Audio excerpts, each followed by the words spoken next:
Hey YouTube comic community, it's Jimmy the Geek Aficionado, back with a haul video. This is just a roundup of books that I got from a few different stores that I hit a little bit back.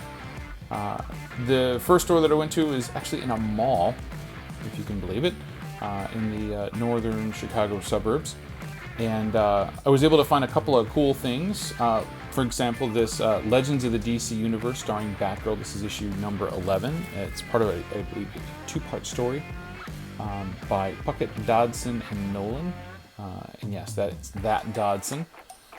I was also able to find this guy. So I picked up the bulk of the first volume of the official handbook of the Marvel Universe from Half Price Books, except for issues 1 and issues 8, which were really chewed up, and the rest of them are in really nice shape. So this closes out everything except for the issue number 1 that I do need to get, and I'll hopefully be getting that soon, and I can finish off that little run.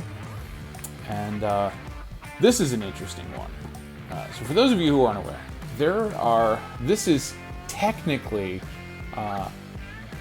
Daredevil Annual 5, or 4B, as some may call it.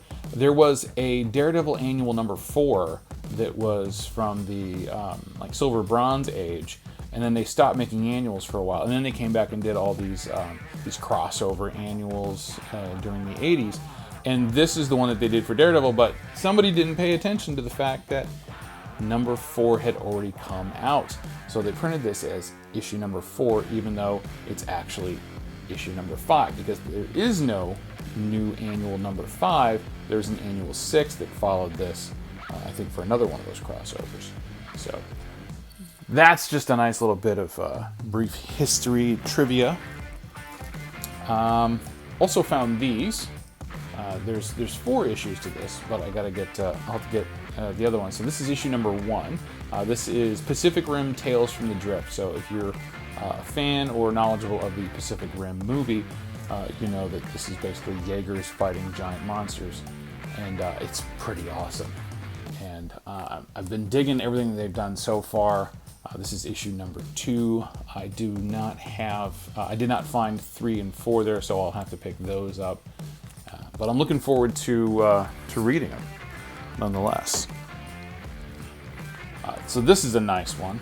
This is Tomb Raider issue number 9, with a beautiful Mike Turner cover. Always try to pick up his work when I can find it. We also found Tomb Raider Journeys issue number 3 with a beautiful Adam Hughes cover, as well as issue number 4, also with an Adam Hughes. This is a 4-issue mini. All the covers are done by Adam Hughes. And I just picked up a couple of issues at MegaCon that round out, not MegaCon, but another place that rounds out that whole series for me. So I was very happy with that. And then also from Adam Hughes is one of the issues of Rose and Thorn that I needed. As you saw in my dollar haul, that issue was a little damaged. So this is a much nicer copy. This is a beautiful 9/8 candidate, Rogue number 1. This is actually kind of blowing up in the slab market for 9.8s. As you may be familiar with, it's a cardstock cover, and cardstock covers are very, very unrelenting in showing creases and bends, and you cannot get those out. They're in there forever. So having one that doesn't have one is a prime option, and I'm super happy that I found that, so I can add that to my collection. And then last, this is the last book that I found there. This is Tomb of Dracula issue number 28, one of the last few that I needed. Blade appearance happening on that, so that was fantastic to find. And it's a good it's a mid-grade copy. It's got some creases over here on the side, that kind of bring it down, but no big deal. I mean, it's a Bronze Age book, so it's still, fine or better is always great.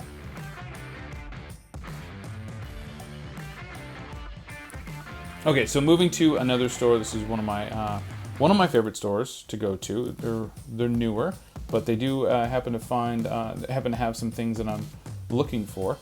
This is one I'm missing after that dollar haul from my LCS. This is Vampirella Retro #1 with a beautiful Vampirella cover by Jim Silk.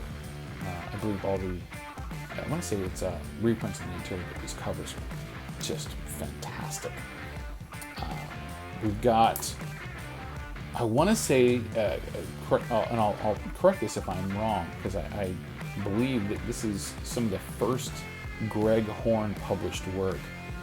And I just got the issue #1. The rest of the issues, they were okay. But this one was fantastic. Really shows off the quality of his work.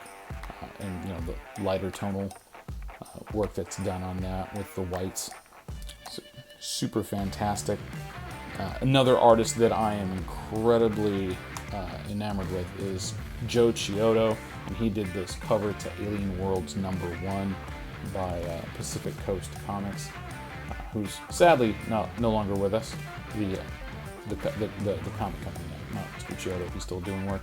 But this is a wonderful cover with an alien landscape and a little alien lizard dude, who apparently can't sniff the air there.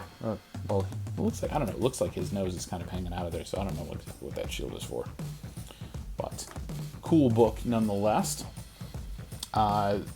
They also had some of these great DC Warner Brothers Adventures books in there.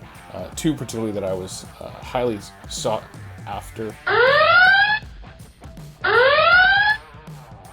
This is Superman Adventures issue #5 with the first appearance of Livewire. This is a high-grade copy, but it is not a 9.8 copy, so I'll still be looking for one of those. But it is, like I said, a nice high-grade copy, well-presented. This one, I do believe, might be a 9.8 candidate, or at least definite high-grade. This is Supergirl Adventures #21. Love this cover in that style, and then I love the Art Germ cover that he did for the Supergirl run that was this style. Very cool stuff.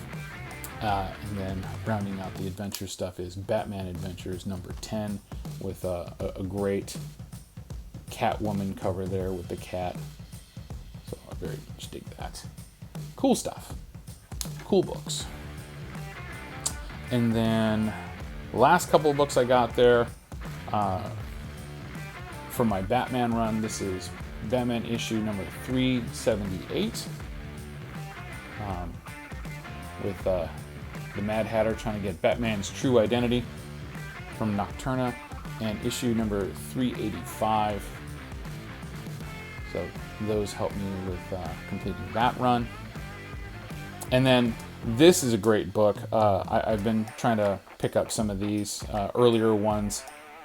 This is Hellboy, the Corpse, which if you saw the first Hellboy movie, he had the Ivan slung around his around his neck, the corpse that talks. Pretty cool, pretty funny.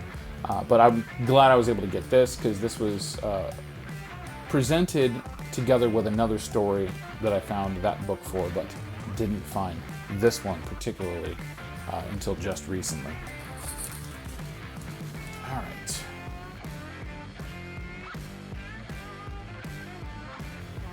So last store I visited, this is a Graham Crackers Comics, way down south. Found a couple of cool books in here, starting with this Jenny Frison Clean Room #9. Now Jenny Frison did all the covers for Clean Room, and this is some of her early work, but I gotta be honest, this is the one that really kind of stands out to me, and it just is haunting and cool at the same time, with the girl getting choked out by 3 different hands. It's just, like I said, it's a little scary, a little freakish, and definitely very haunting. Also found this American Entertainment exclusive edition Witchblade Spring pinup. Most of the work in here is from Mike Turner, along with this cover. It's a little rough. It would have been nicer to find a better copy. It's got some spine ticks on it and everything, but just having it, right? It's kind of rare. Not rare in terms of like its high cost or anything like that, or high value, just, you know, not easy to come by. And final pickup from, well, I'm sorry, not final pickup, but next to final pickup from there for comics was this Tomb Raider number 18 with an Adam Hughes cover. Dig this cover. It's a great looking cover. It does have some spine ticks. I might be looking on the lookout for a nicer copy, and then I'll just pass this one on. But the last and honestly the best thing that I found in this haul, and particularly at this Graham Cracker Comics, I have to move this back because it's so big, is Alex Ross's Batman War on Crime. This is the first print, and it is awesome. It is such a great book to have. I have now all except for 3. I've got the Shazam, the Superman, and there's a few others. But I'm missing the Wonder Woman and the 2 Justice Leagues.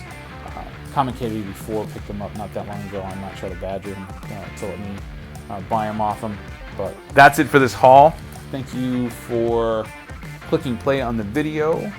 Please hit the thumbs up.